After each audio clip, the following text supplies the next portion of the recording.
ఆనాపాన ఆనాపానసతి ధ్యానం చేసే పద్ధతి ఇప్పుడు తెలుసుకున్నాం కదా. అయితే దీనిని ఎంతసేపు చేయాలి ఈ విషయం తెలుసుకుందాం.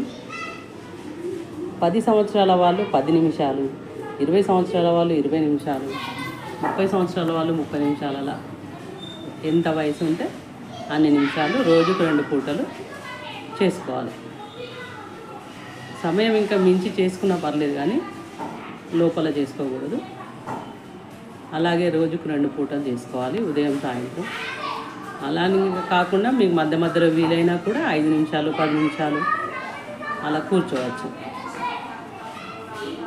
ధ్యానం చేస్తూ ఉంటే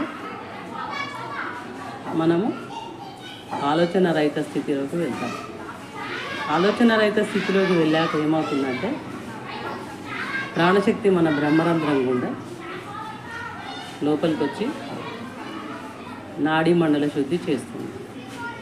నాడీ మండల శుద్ధి అంటే ఎక్కడెక్కడ పెయిన్స్ ఉన్నాయి, ఎక్కడెక్కడ ప్రాబ్లం ఉంది, అవన్నీ క్లీన్ చేస్తూ ఉంటాయి. మనం ధ్యానం చేస్తే ఆరోగ్యం బాగుపడుతుంది. కాబట్టి ఈ ఆనాపానసతి ధ్యానాన్ని చేయండి ఫ్రెండ్స్. నెక్స్ట్ వీడియోలో మళ్ళీ కలుద్దాం. Until then bye bye.